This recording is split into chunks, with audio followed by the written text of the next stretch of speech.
Bien, en la clase anterior pues hablábamos sobre lo que era el contrato de compraventa. Hoy vamos a hablar sobre las clases de contratos de compraventa que regula el Código Civil.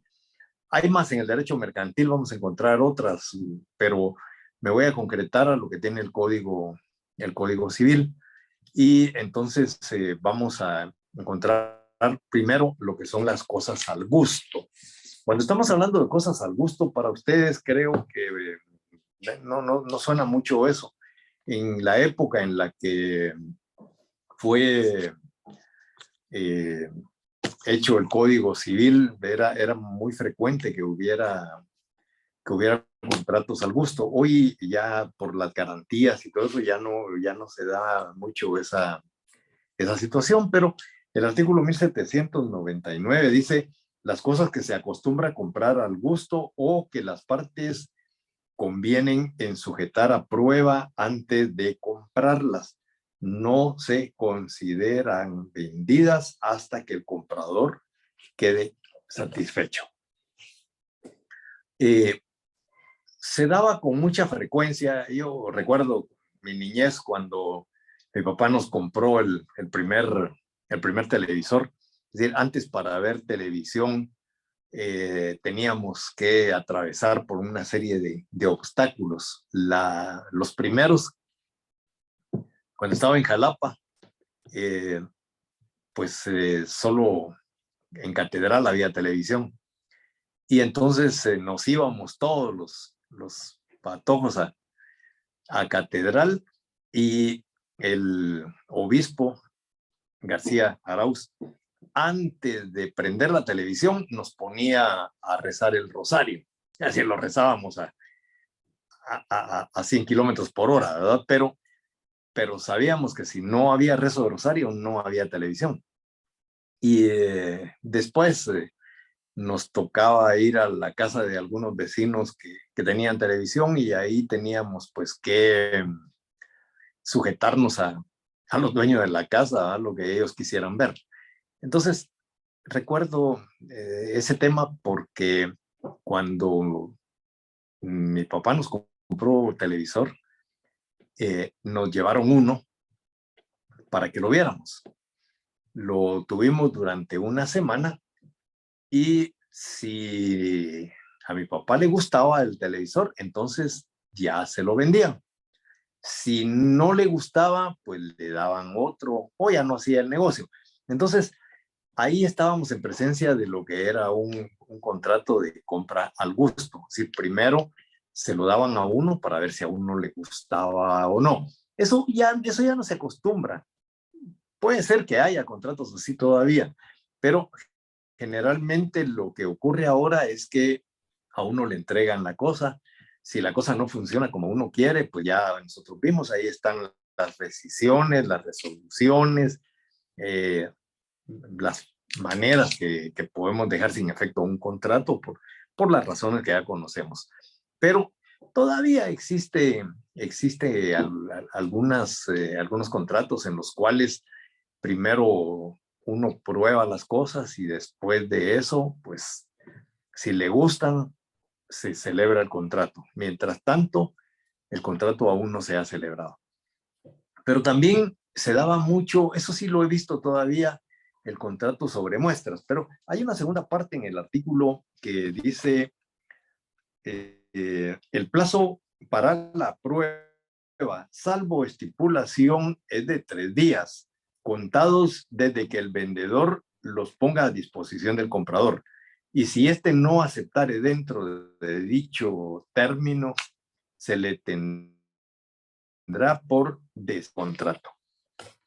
Entonces ahí la ley establece 3 días para la prueba, pero podría ser más de acuerdo a las partes. Es decir, si las partes se acuerdan que podría ser un tiempo mayor, pues será un tiempo mayor.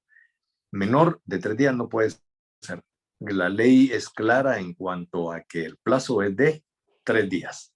De ahí en adelante lo que las partes convengan. Las compras sobre muestras. Vale.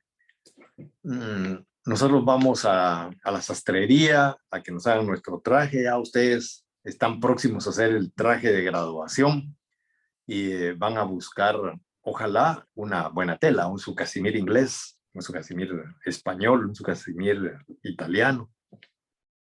No vayan a comprar telas chinas o de menor calidad. Ustedes se merecen lo mejor. Y es en ese o con ese traje que les van a tomar las fotografías de graduación que van a durar para toda su vida. Entonces, ese día, vístanse bien. Sí, como decían los abuelos, chancles, bien, bien, bien trajeados. Entonces, a uno le enseñan un montón de telas y de ese montón de telas uno busca una y dice, este quiero. Entonces, ahí estamos en presencia de un contrato sobre muestras. Algunas veces ustedes han ido a las gasolineras, por ejemplo, y en las gasolineras hay de repente alguien vendiendo quesadillas o vendiendo queso y le dan a uno un pedacito a probar. Y si a uno le gusta, pues compra lo que le están mostrando. Cuando vamos a los supermercados, estos grandes, a Walmart, bueno, yo no voy a la torre porque me quedan lejos, pero bueno, en Walmart o tal vez en Primark, ven ustedes que hay siempre unas personas ahí con lo que llaman degustaciones. Lo que están haciendo a uno es darle muestras de lo que ellos están vendiendo. Entonces uno prueba, le gusta, lo compra. Y si no, pues no. Y hay otros que llegan sin comer y ahí se llenan, ¿verdad? Con las degustaciones. Pero bueno, ese no es el espíritu. El espíritu es que la gente sepa qué es lo que se está vendiendo. Y entonces se compra sobre muestras. El artículo 1800 dice que la compra sobre muestras lleva implícita la condición de resolver el contrato si las cosas no resultaren conformes con las muestras. Ustedes eligen la tela para su traje y el día que llegan por el traje no es la tela que a ustedes les habían enseñado, ni en calidad, ni en nada. Entonces, ustedes no tienen por qué pagar ese traje. No fue eso lo que a ustedes les ofrecieron. El sastre probablemente le va a decir, no, que mire, este es igual o este es mejor. No, si ustedes no están de acuerdo, se recuerdan aquel principio del pago que dice que al acreedor, y en este caso ustedes lo serían, no se le puede obligar a recibir cosa distinta de la que se le ha ofrecido o de la que se le debe. Entonces, cuando ustedes compran sobre muestras, lo que compren tiene que ser exactamente igual a la muestra, que la muestra sirve precisamente para eso, para realizar el negocio. Muchas veces se compra estableciendo una especie y una calidad, y entonces lo que ustedes compran debe ser así. A veces causa un poco de confusión el tema de la especie o calidad, pero no hay ninguna confusión. Vendida, dice 1801, una cosa expresando su especie y calidad, el comprador tiene derecho a que se resuelva el contrato si la cosa no resulta de la especie y calidad convenidas. Cuando estamos hablando de especie, aquí no estamos hablando sobre el tema de las muestras, porque ahí en las muestras no nos están ofreciendo especies, nos están ofreciendo un producto que se supone es igual al que nos van a vender, pero cuando estamos hablando de especies ya estamos hablando de otra cosa, ¿verdad? Y con respecto a la calidad, en el tema de la calidad sí podría homologarse al tema de las muestras, porque cuando estamos hablando de las muestras tienen que ser igual y tiene que ser de la misma calidad. Cuando estamos hablando de igual, quiero decir, si a ustedes le ofrecen un queso cremoso y luego en la muestra, pero luego cuando lo compran el queso está descremado o no sabe igual que el de la muestra, pues ahí ya está afectando la calidad. La especie no, porque sigue siendo la misma, un queso, ¿verdad? Pero ahí la calidad sí puede variar. Entonces, Tal vez la única similitud que habría en cuanto a este artículo sería la calidad, pero la norma nos habla de una institución diferente a la anterior. Entonces vamos a entender lo que dice la norma, que debe ser de la misma especie y de la misma calidad. Cuando se hubiere expresado el uso que se va a dar a la cosa, la calidad debe corresponder a ese uso. Si yo compro un reloj para buceo, por ejemplo, pues el reloj debe servir para eso. Para eso. Yo tengo un reloj que no es nada comparado con el que tienen ustedes, pero mi reloj dice que se puede meter a 200 metros de profundidad. Y digo yo, ¿y quién se mete a 200 metros de profundidad? Yo me meto a una piscina de clavado de 3 metros y siento que se me revientan los oídos. Ahora, a 200 metros. Bueno, pero si el reloj dice que funciona bien a un 200 metros bajo el agua, así debe ser. Y si un día lo probáramos y se llena de agua antes de los 200 metros, ahí ya hay un motivo resolutorio. Ya ese contrato lo puedo resolver o rescindir si todavía está pendiente de cumplimiento. Pero ahí sí la ley nos está diciendo claramente que cuando se compra algo para un uso determinado, debe funcionar para eso. Entonces aquí encontraríamos dos instituciones, por lo menos. Una sería la resolución del contrato por una condición resolutoria. Y la otra, pues podríamos irnos al tema de los vicios ocultos. Porque pudiera ser que el reloj lo que tenga malo es el empaque, que el reloj sí está diseñado para esa profundidad, pero por algún motivo el empaque no está bien. Bueno, entonces ahí probablemente no cabría la resolución del contrato, sino que cabría que lo reparen y me lo entreguen o que me den otro, pues. Pero uno elige cuál de las instituciones va a usar. Si ya no quiere el reloj y no quiere que se lo reparen y no quiere otro igual, pues entonces va a resolver el contrato por esa condición resolutoria. No sirve para lo que uno lo compró.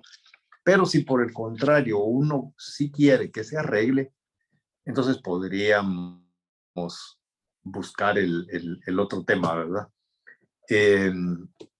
Luego tenemos las cosas en tránsito, cuando compra uno cosas que vienen en camino. Las cosas en tránsito, el artículo 1802 dice que en la venta de cosas que están en tránsito, el comprador podrá resolver el contrato si no llegaren en buen estado y en el tiempo convenido. Yo compro una cantidad X de vasos, por ejemplo, y vienen en un contenedor. Cuando lleguen al lugar donde me lo tienen que entregar, pues lo primero que vamos a hacer ahí es sacar las cajas y revisar el producto. Si vienen un montón de vasos quebrados, pues sencillamente puedo no recibir la mercadería que me están enviando o puedo pedir que me descuenten lo que se pueda descontar de las cosas que se han destruido, pero no me pueden obligar a recibir algo que viene dañado. Las cosas que están en tránsito deben llegar tal como se convino y deben llegar, dice, en buen estado a su destino. Y en el plazo convenido. Es decir, si me lo van a entregar una semana después, no lo quiero recibir, ya no me sirve. Imagínense que yo compre cosas para la Navidad y me lleguen después de Navidad. Es decir, ya eso no me sirve. Tengo que decir que no. Ese es uno de los grandes problemas que a nivel nacional se produce con el tema de los famosos semáforos de inmigración. Se recuerdan en las aduanas, perdón, no migración. Cuando va un furgón cargado, aprovechan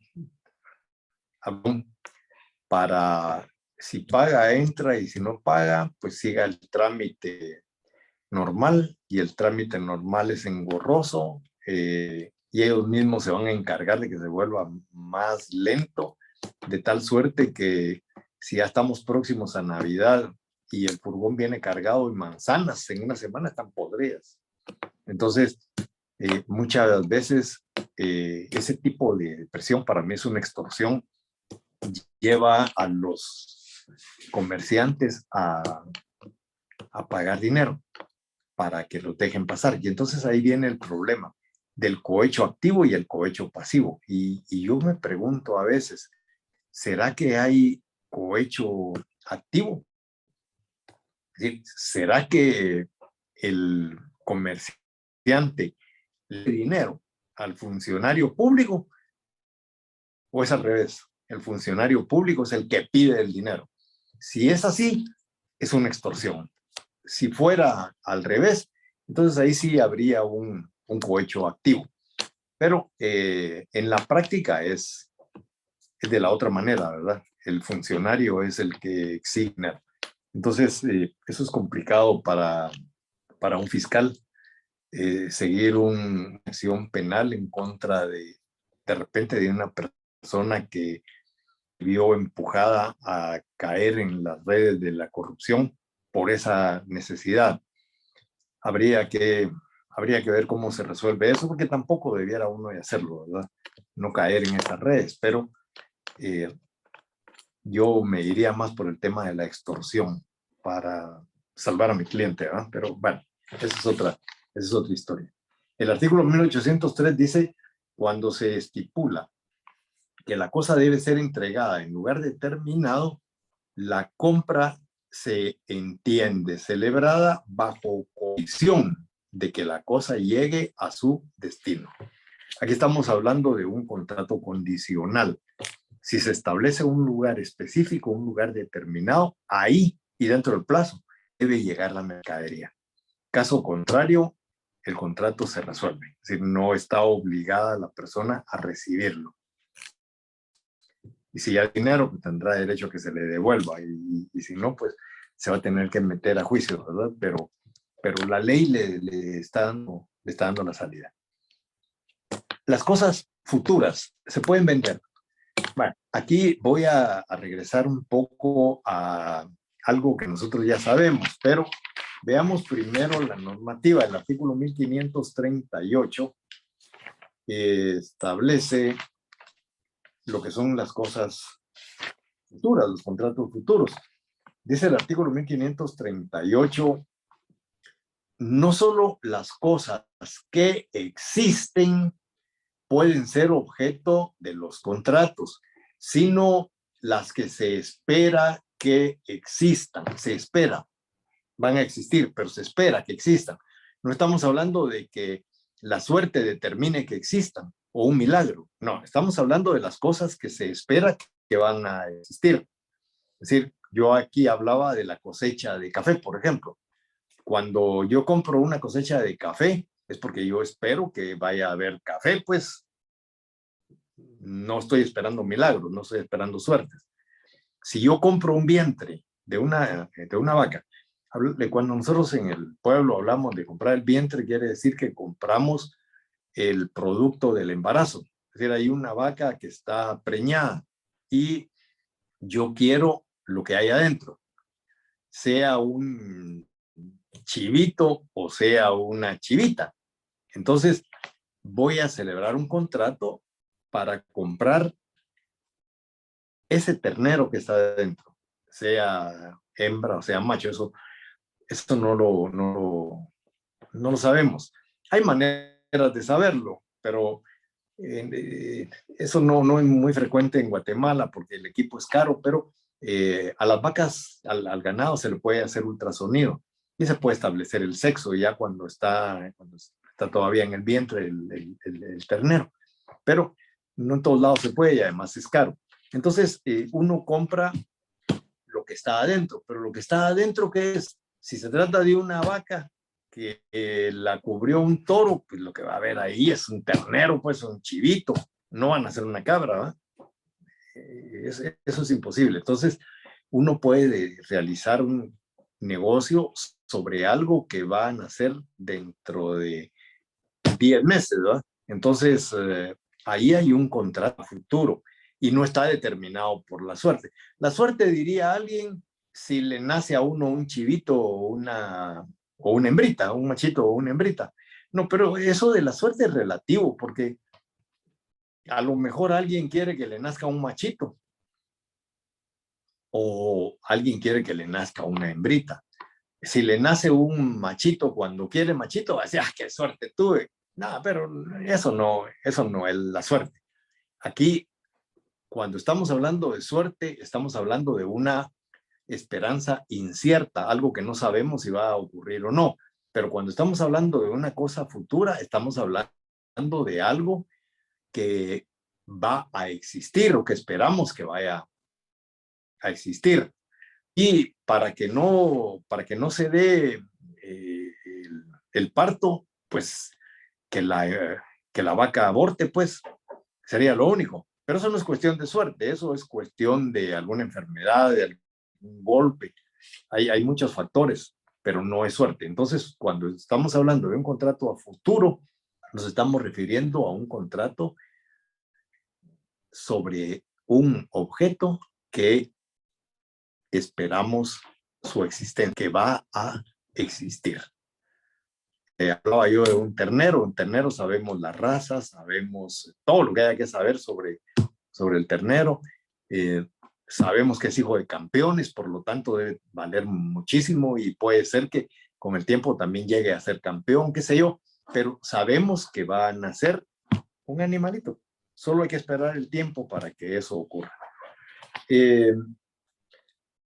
La cantidad, dice este artículo, puede ser incierta con tal que el contrato fije reglas o contenga datos que sirvan para determinarla. Yo les decía a ustedes que de 2 hijos campeones se esperaría que nazca un campeón también, pero de repente no. De repente el animal que va a nacer ahí no tiene los mismos aplomos que tiene el otro, no es perfecto, tiene algunos problemas por cuestiones de genética y entonces no va a ser campeón. Entonces no podemos asegurar que lo que van a hacer ahí va a ser un campeón. No, sabemos que va a ser hijo de campeones y sabemos que va a tener buena sangre y que puede ser un buen reproductor, pero es incierta en este caso qué es lo que va a pasar. Pero cuando se habla de cantidad, digamos que la cosecha de café nos va a producir 1000 quintales de café y de repente solo se logran 900, faltaron 100. Bueno, eso de alguna manera es incierto, es condicional, es determinable, pero no podemos establecer con certeza van a ser 1000 quintales de café. No, pero era una aproximación. Los hechos han de ser posibles, determinados y en su cumplimiento han de tener interés los contratantes. Posibles. Para comprar una cosecha de café tiene que haber un terreno sembrado con café y tiene que haber una plantación que ya está en producción. Entonces, ahí estamos hablando de que hay posibilidad, pues no es algo imposible. No sembré yo café para que salgan naranjas. Hay una relación de causalidad con lo que sembré y con lo que voy a cosechar. Además, determinado. He dicho en alguna ocasión que hay algunos cafés que están a 1600 pies sobre el nivel del mar, 1600 metros sobre el nivel del mar, y tiene cafés duros, a veces extra duros, y que son de primerísima calidad. Y va a depender mucho del gusto de las personas, porque hay algunas personas, por ejemplo, que les gusta el café de Huehuetenango, a otros, como a mí me gusta el café de Antigua, a otros les gusta el de Cobán. Es decir, Guatemala tiene varios lugares en donde se produce un de primera calidad, pero eso depende mucho del gusto de las personas. Lo que sí es cierto es que se puede determinar. Si yo siembro café en Huehuetenango, el café que va a salir no es igual al de la Antigua. No puedo yo esperar que sea igual al de la Antigua, van a ser diferentes. Están sembrados en diferentes lugares. Por lo tanto, yo puedo determinar qué clase de café, aunque allá siembre Borbón y aquí siembre Borbón, va a haber diferencias. Uno va a tener más acidez que el otro, va a tener el de Huehuetenango, va a tener sabores afrutados, el de Antigua va a tener algunos sabores achocolatados por la tierra. La tierra del café que está sembrado en Antigua y en Zacatepeque es tierra volcánica, el sabor es distinto. Pero podemos saber, es decir, los catadores prueban un café y les dicen de dónde es. Lo único que les falta decir es de qué finca, pero sí pueden establecer la región, etcétera, etcétera. O sea que es determinable. Y en su cumplimiento han de tener interés los contratantes. Es decir, los contratantes pues, deben manifestar su deseo de celebrar un contrato a futuro y esperarse a que ya sea viable el negocio. Luego encontramos el artículo 1800, ¿qué? 1805. Que perdí mis lentes, no sé dónde los dejé, y entonces me está costando un poco leer, pero todavía puedo, no necesito chucho todavía. El artículo 1805 dice: pueden venderse las cosas futuras antes de que existan en especie y también una esperanza incierta. Aquí está hablando ya de dos cosas. Está hablando de cosas futuras. Y cuando habla de una esperanza incierta, ¿de qué está hablando? De cosas aleatorias, cosas que están determinadas por la suerte. Este artículo engloba las dos cosas, las cosas futuras y las cosas aleatorias. Por eso habla de esperanzas inciertas. Entonces, la misma norma hace la separación. Una cosa es la aleatoria y la otra es la futura. Esta norma hace esa diferencia. Dice que se pueden vender cosas futuras y también se pueden vender cosas aleatorias. Habla de esperanza incierta. Los derechos litigiosos. Esto tiene mucho que ver con el tema que vimos sobre la evicción, ¿se recuerdan? Se pueden vender cosas litigiosas. Igualmente, dice el artículo 1805, pueden venderse las cosas o derechos litigiosos o con limitaciones, gravámenes o cargas, siempre que el vendedor instruya previamente al comprador de dichas circunstancias y así se haga constar en el contrato. Para que eso ocurra, el contrato mínimo tiene que ser por escrito, porque el vendedor tiene que indicarle al comprador que lo que va a comprar está en litigio y él decidirá si quiere aceptar o no comprar algo que está en juicio o que tiene un gravamen. Mire, el inmueble está hipotecado en el banco X. O, mire, el inmueble que usted va a comprar tiene una servidumbre. Entonces, el comprador tiene que saber que lo que está comprando tiene una limitación y además debe hacerse constar en el contrato. Cuando este artículo se está refiriendo al contrato, lo está haciendo equivocadamente, porque recuérdense que para nosotros un contrato es el acuerdo de voluntades. Aquí el artículo se está refiriendo a que esté por escrito, pero está confundiendo contrato con documento. Bueno, nosotros sabemos que cuando estamos hablando de contrato, estamos hablando de consentimiento de las partes, acuerdo de voluntades, que pueden plasmarse en un documento.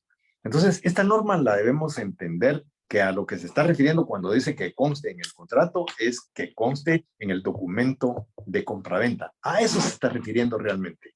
Pero lamentablemente la reacción pues no es muy buena.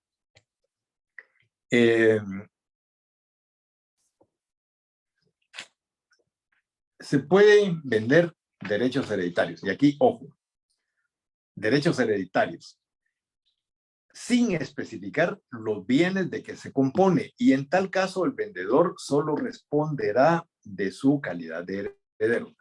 Cuando se vende un derecho hereditario, si yo, por ejemplo, soy heredero de una finca o soy coheredero de una finca, eso quiere decir que hay otros dueños. En el momento que vayamos a heredar la finca, si todos somos dueños, no se puede de ninguna manera vender una porción. Lo que podemos vender es el derecho que tenemos sobre ese bien. O sea, si yo tengo un 25% sobre la finca en mención, solo puedo vender mi derecho a heredar ese 25%. Cosa distinta es cuando en las herencias el testador establece qué parte le va a corresponder a cada uno. Porque entonces ahí ya estamos hablando de un legado. Dejamos por un lado lo que es la o propiedad de los herederos cuando han sido declarados herederos universales a los legados, porque en legados sí se especifica qué es lo que a uno le están dejando, qué pedazo de tierra le toca a uno. Entonces, ahí sí se podría vender, pero si el testador no dejó establecido qué parte le corresponde a cada uno, entonces la ley dice que cada uno lo que tiene es derecho a un porcentaje, dice a la parte a que le corresponda a cada uno. En el caso de un intestado, por ejemplo, sabemos que al cónyuge supérstite, o sea, al que se queda vivo, le corresponde el 50%. Y el otro 50% a los hijos reconocidos. Entonces, si tiene 2 hijos, a cada hijo le va a corresponder un 25%. Y al cónyuge, hombre o mujer, le va a corresponder el 50%. Esa es la proporción. Entonces, si el que va a vender es el cónyuge, solo puede vender su derecho a heredar del 50%, pero no puede vender cosas específicas. Tiene que establecerse claramente la proporción, el porcentaje, y eso es lo que se va a vender. Pero hay algo mucho más delicado todavía. Dice, el vendedor deberá pagar al comprador las cosas de la herencia de las que se hubiere... Perdón, antes de eso, se puede vender un derecho hereditario sin especificar los bienes de que se compone. Y en tal caso, ahí es donde viene la parte delicada, y en tal caso, el vendedor solo responderá de su calidad de heredero. Es decir, si yo vendo el 25% de mi herencia, el que compra eventualmente lo van a mandar a otro lado y no al que quería comprar.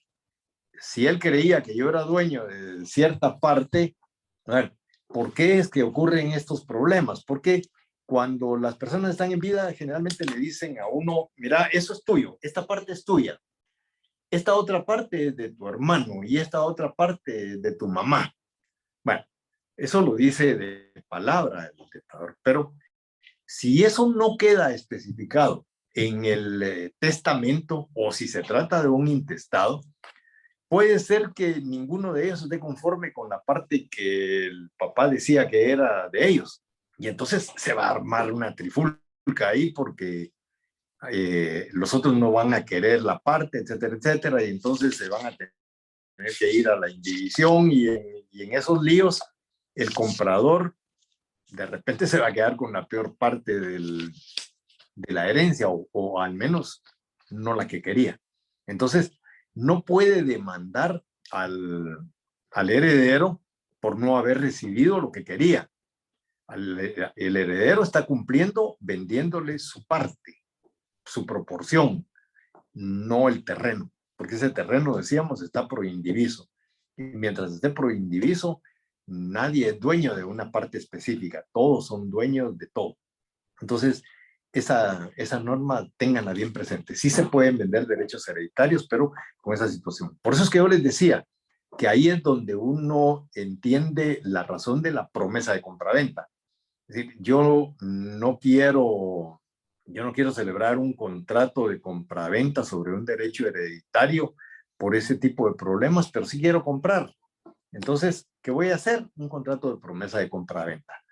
Cuando se haya resuelto todo, pues entonces ya voy a comprarle a la persona la parte que a mí me interesa, si le quedó a él. Pero si no le quedó a él esa parte, bueno, el negocio no se va a realizar solo si se hubiera puesto como condición que a él le iba a tocar esa parte. Y a esa persona le tocó la parte que uno quería, bueno, entonces ahí no hay problema. Ya se hace el contrato de compraventa, pero ahí ya no se está comprando un derecho hereditario, sino ahí lo que se estaría comprando ya es el bien, porque entonces ya entendemos que el bien va a estar a nombre de esta persona, va a estar registrado, y entonces no hay ningún problema. Por eso es que el contrato de compraventa nos ayuda para que podamos celebrar el contrato que nos interesa, que en este caso sería el contrato de compraventa. Igualmente, vemos en este artículo que dice que el vendedor deberá pagar al comprador las cosas de la herencia, de las que se hubiera a su vez el comprador satisfacer al vendedor las deudas y cargas que en razón de la herencia hubiere pagado. Es decir, todos los gastos del trámite del proceso sucesorio, etcétera, todos los gastos estos deberán ser cubiertos. Por lo tanto, si ustedes se dan cuenta, es preferible no comprar un derecho hereditario. Es mejor hacer un contrato de promesa de compraventa y esperar a que se resuelva todo. Ya resuelto, entonces ya uno puede comprar. Pero muchas veces uno está seguro de que las cosas no tienen ningún problema, que todo está bien. Máxime si el comprador le compra todos los derechos a todos los coherederos. Por ejemplo, ahí no habría ya ningún problema. Él le compra a todos. Entonces, lo único que se tiene que hacer es continuar con el proceso sucesorio hasta que se declaren a los herederos y luego pues ya elevarlo ¿cómo se llama? A escritura y al registro. ¿Eh? La escritura ya puede estar hecha. Aquí viene algo sobre lo cual me voy a tomar un poquito de tiempo. Esto es complicado. Cuando un mismo bien se vende a diferentes personas. Aquí ya tenemos algunos problemas. Cuando se trata de bienes muebles, yo creo que no hay mayor problema. El artículo 1807 dice, si una misma cosa mueble se hubiere vendido a diferentes personas, prevalecerá la venta hecha al que de buena fe se halle en posesión de la cosa. El que tenga la cosa es el que tiene derecho sobre ella. Puede haberse vendido a otras, pero dice el que la tenga en su poder. Y si ninguno tuviere la posesión, prevalecerá la venta primera en fecha. Y aquí es donde tenemos el problema. Nosotros hemos visto, ahí tenemos todos los artículos que yo les puse de algo que ya vimos, que en Guatemala existen dos tipos de contratos, el contrato consensual y el contrato real, pero ya llevándolo a los artículos que conocemos, hemos hablado de que el contrato consensual se perfecciona por el simple consentimiento de las partes, que el contrato real con la entrega de los, y el contrato solemne que debe otorgarse en escritura pública. Entonces, si el contrato es consensual y yo le vendo a alguno de ustedes, le vendo mi carro, En el momento que hicimos el contrato de compra-venta, pues ustedes pasan a ser los dueños. Es decir, quien me compró el carro es el dueño. Yo ya no soy el dueño. Hay una norma que se me olvidó poner ahí. La hablamos en la clase anterior. Por favor, la buscan y la agregan ustedes, por favor. Dice que nadie puede, que nulo o nula la venta de cosa ajena. Si yo vendo algo que ya no es mío, este contrato es nulo. Y entonces, si yo ya vendí el carro a una persona, ese carro ya no es mío. ¿Cómo lo voy a vender otra vez? Y entonces, esto plantea un problema para la ley porque habría que establecer a quién se le vendió primero.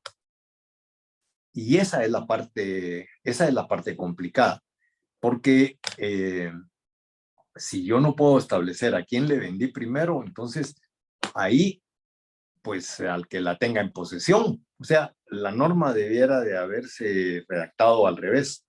Primero, el que haya comprado primero. Si no se puede determinar eso, pues entonces al que la tenga en posesión, no hay de otra.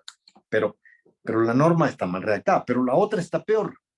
Cuando vemos el artículo 1808 dice, si la cosa vendida fuere inmueble o derecho real sobre inmuebles, prevalecerá la venta que primero se haya inscrito en el registro. Y si ninguna lo ha sido, será válida la venta anterior en fecha. Esta es una norma aberrante totalmente, es antinómica. Esta norma choca con todo lo que hemos visto. Primero, hemos hablado de que los contratos consensuales nacen a la vida jurídica por el consentimiento de las partes. Nace perfecto a la vida jurídica. Entonces, si se inscribe o no se inscribe en el registro de la propiedad, eso no anula que ese negocio ya se haya realizado. El negocio nació a la vida jurídica. Además, ahí sí quiero que veamos el artículo 1124. Ese artículo establece que el registro lo único que hace es registrar, no es constitutivo de derechos y obligaciones. Entonces, no es el registro el que va a determinar si un contrato es válido o no es válido. Y todavía más grave, el artículo 1146 establece que el registro no convalida los actos nulos. No convalida los actos nulos.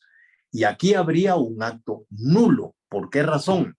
Porque la compraventa ya se realizó. Hay un caso que yo conocí cuando estaba sacando mi maestría en Derecho Civil que nos lo pusieron precisamente por la aberración de eso y lo que es la CC en realidad. Una persona le donó a una institución, que por cierto era una institución para cuidar niños, es decir, niños que no tenían papás y todo eso, y le hicieron la donación como debía ser en escritura pública. Se pagaron los impuestos que debían de pagarse y por algún motivo que yo no conozco, el notario no registró la donación. El donante falleció y los herederos, cuando se hizo el inventario de bienes, descubrieron que había un inmueble que estaba a nombre del testador, ¿verdad? O al nombre del causante, más bien. Y entonces lo vendieron. Luego de vendido, el comprador pues siguió un proceso para desahuciar a esta institución de ese inmueble. Cuando estos se dieron cuenta de eso por la notificación de la demanda, plantearon una nulidad. Y el argumento de ellos, que era el argumento correcto, es que ellos eran los dueños por donación, una donación de mucho antes de la compraventa, es decir, la donación se las había hecho el propietario, mientras que la compraventa había surgido unos años después. pero el que compró sí inscribió en el registro de la propiedad. Entonces, vinieron los de esta casa de beneficencia, plantearon la nulidad de ese contrato de compraventa.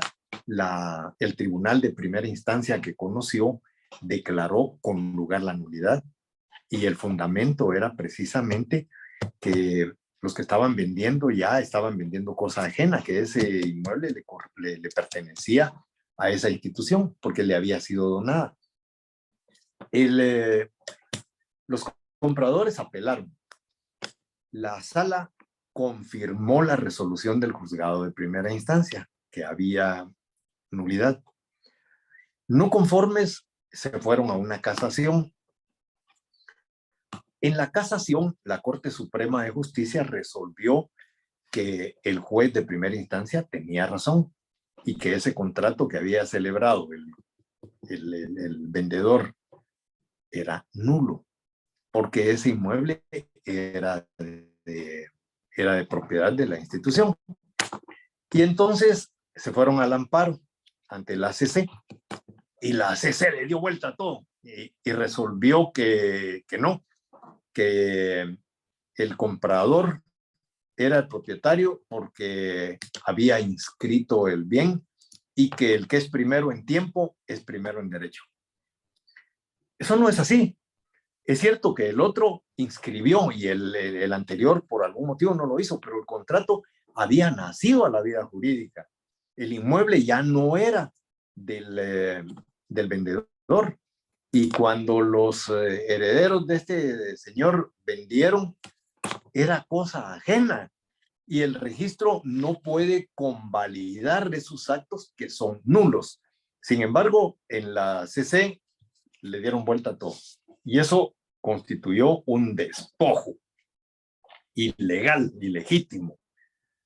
Pero ese es el problema de la CC.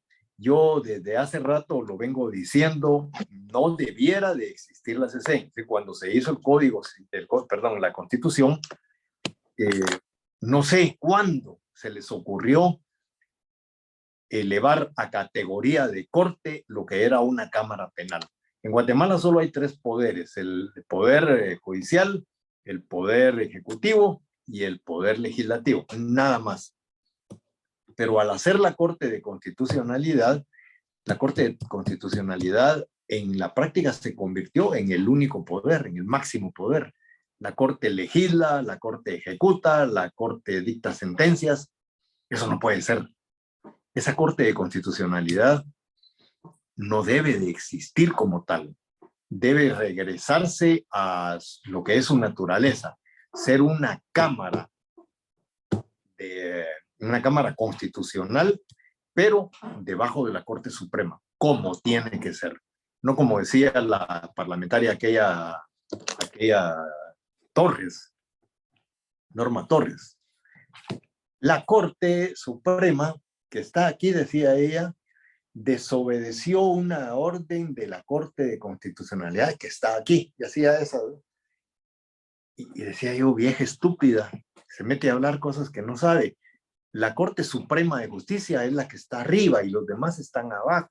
En materia constitucional sí es cierto, pues tiene preeminencia la CC porque se la dieron, pero la CC no está dentro de sus facultades anular todo lo que durante un proceso, en este caso un proceso civil plenamente realizado con todos los requisitos de ley, darle vuelta porque sí. Bueno, son de las cosas que lloran sangre. Se los explico a ustedes porque esta norma hay que declararla inconstitucional. ¿Por qué no lo hago yo? Bueno, no lo hago yo porque primero, para plantear una inconstitucionalidad hay que tener 3 abogados. Si se pierden hay que pagar una multa, y aquí con las cosas como están, lo más probable es que no declaren la inconstitucionalidad, porque quien tiene que declararla es la misma CC, y ya dictó una resolución así, difícilmente quiera cambiarla. Y luego hay que tener interés, y yo lo que no tengo en este momento precisamente es interés. Es decir, a mí no me ha afectado aún esa norma, no soy legislador, Por eso yo siempre digo, cuando ustedes lo sean, deroguen esa norma, corríjanla. Esa norma tiene que quedar clara, y la norma anterior. Porque luego se van a ver ustedes en problemas mayúsculos cuando sus clientes estén siendo despojados por una sentencia dictada por una Corte de Constitucionalidad, fundamentándose en que el que primero inscribe en el registro, ese es el dueño. Eso no es así. El registro, para comenzar, no convalida actos nulos. Y segundo, pues el registro, ¿qué es lo que hace el registro realmente? ¿Cuál es la función del registro? Veamos el artículo 1124. El artículo 1124 establece bien clarito qué es lo que hace el registro y qué es lo que no puede hacer. Les pido disculpas por la tardanza de no encontrarlo. Les digo, me cuesta un poquito leer ahorita, que algo que no va a ocurrir en la próxima clase. Ya voy a tener mis lentes, ojalá los encuentre. El artículo 1124 dice: el registro de la propiedad es una institución pública que tiene por objeto, o sea, la naturaleza del registro es la inscripción, anotación y cancelación de los actos y contratos relativos al dominio y demás derechos reales sobre bienes inmuebles identificables, con excepción de las garantías inmobiliarias que se constituirán de conformidad con la ley de garantías mobiliarias, no inmobiliarias, mobiliarias. Entonces, si a eso le agregamos el artículo 1146, vamos a ver que dice el 1146, la inscripción no convalida los actos o contratos nulos según las leyes. Entonces, inscribir en el registro no es constitutivo de derecho. Es decir, el acto puede ser un acto nulo, como en este ejemplo que yo les estaba poniendo. Entonces, ahí no hay ni vuelta de hoja.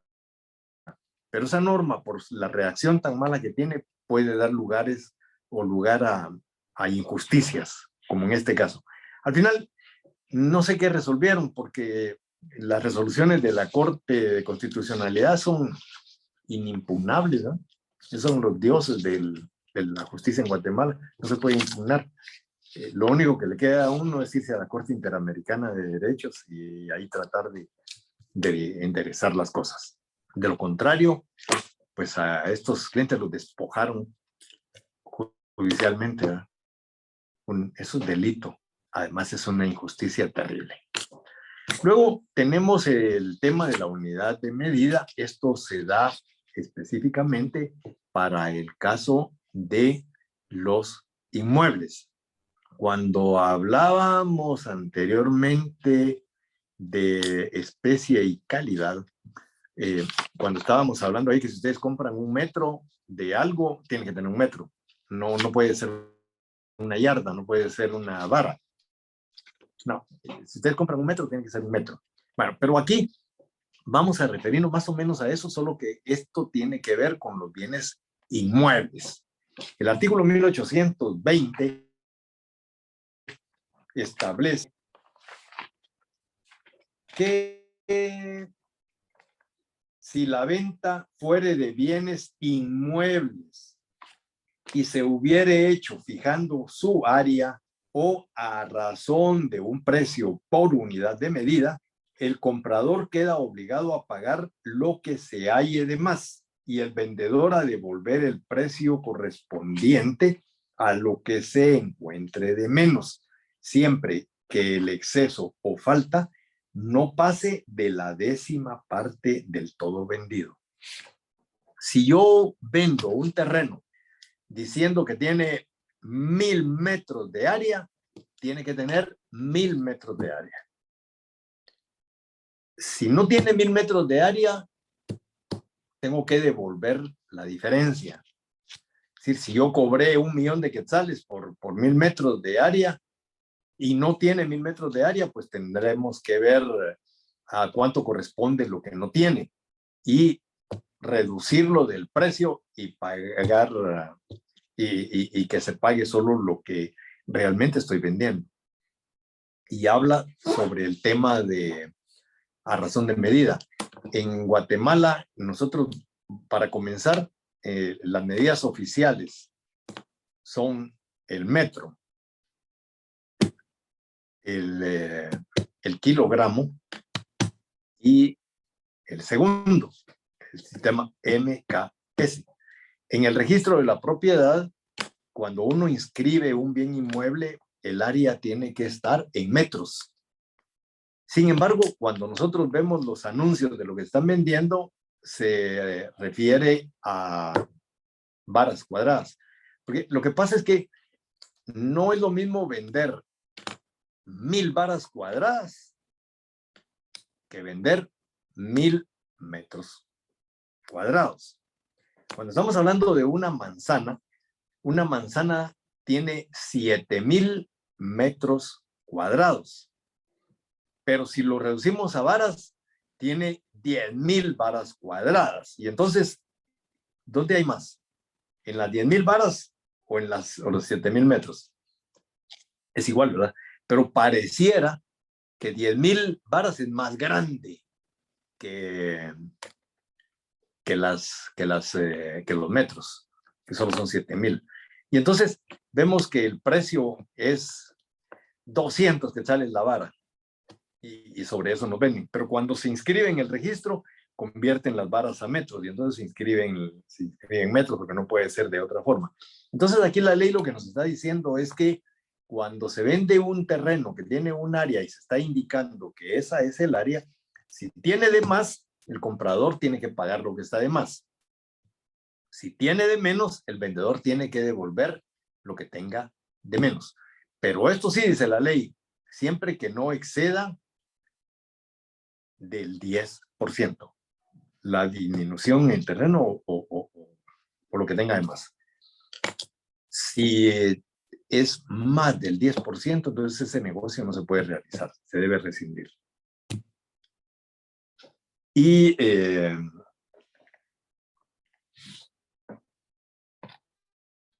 el siguiente tema que tenemos ahí es el ad corpus. A ver.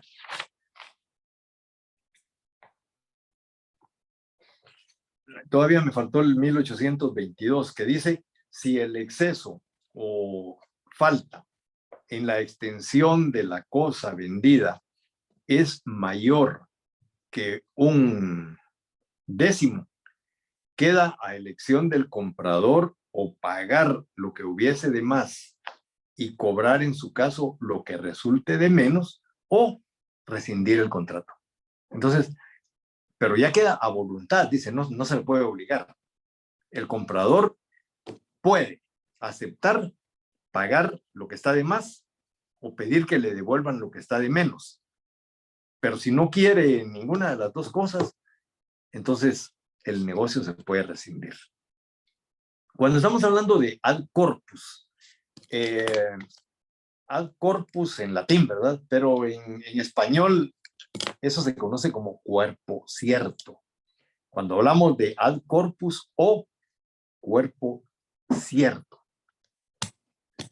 Dice este artículo, si un inmueble se ha vendido determinando expresamente sus linderos, el vendedor estará obligado a entregar todo lo que esté comprendido dentro de dichos linderos, aunque haya exceso o disminución en las medidas indicadas en el contrato. Aquí me voy a quedar porque yo creo que ya me extendí bastante en esta clase y todavía pues ustedes tienen que estudiar y hacer preguntas. Voy a dejar lo último que es la compraventa con reserva de dominio para la próxima clase. Sin embargo, voy a terminar de explicar lo que es la compraventa al corpus.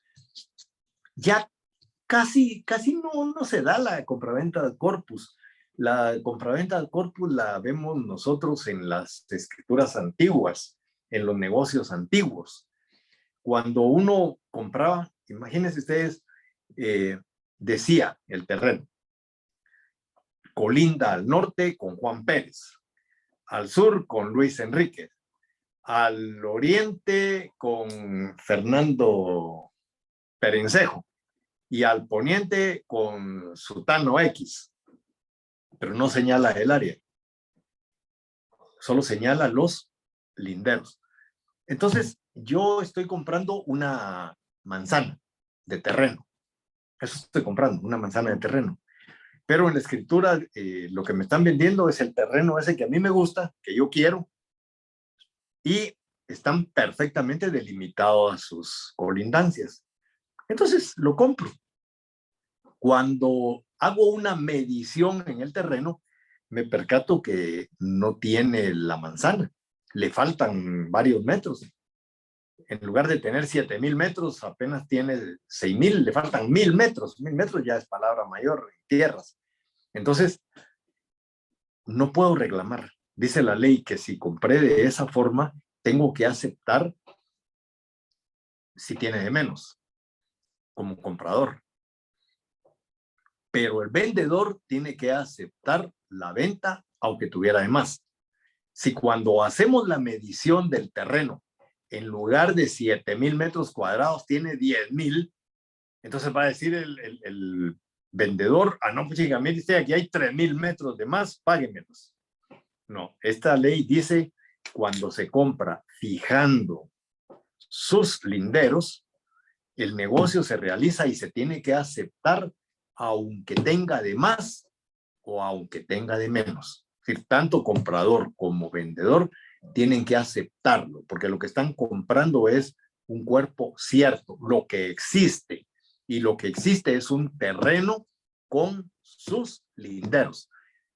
Hoy las compraventas no se hacen así.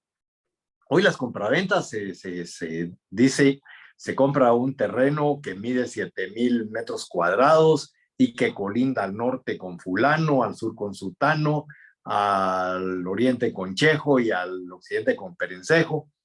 Bueno, ahí ya no hay pierde. No solo tenemos el área, sino que también tenemos las colindancias. Pero anteriormente las compraventas se hacían de esa forma. Y hay cosas más graves en Guatemala. Yo he visto, yo me dediqué mucho cuando me acababa de graduar al tema de tierras. Y veía yo en los libros, antes nosotros podíamos entrar al registro y mirábamos los libros, veíamos la primera inscripción de dominio. Terreno ubicado en tal lugar, de más o menos, imagínense ustedes, de más o menos una caballería.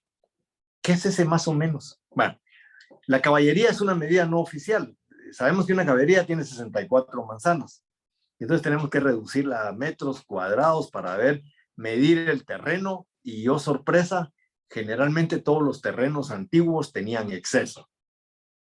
Entonces, en lugar de una caballería, había una caballería un cuarto, por ejemplo. O en lugar de 64 manzanas, había 100. Entonces había un exceso bastante considerable. Pero en el registro lo que dice es un terreno de más o menos una caballería, que colinda al norte con tal, con lo que decía, al sur con tal, al oriente con este y al poniente con este. Entonces señalan las colindancias, pero el área no está definida. Y hay otros casos más graves que este, porque sabemos que la caballería tiene 64 manzanas, ya solo es establecer cuántos metros tiene la manzana y ver cuántos metros tiene el terreno. Entonces de ahí ya sabemos si hay una caballería o no. Pero hay otras medidas que se utilizan en Guatemala. Las varas, un terreno de tantas varas. Bueno, había que ir a medir, ¿verdad?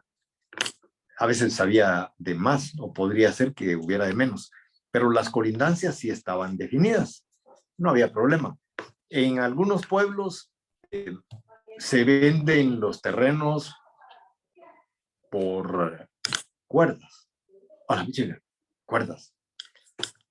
Y entonces cuando uno dice, mire, te vendo una cuerda, ¿de a cuánto? ¿De a 30 o de a 20? O sea, ni siquiera hay uniformidad. Entonces, esos eran los problemas que había antes en el tema del registro.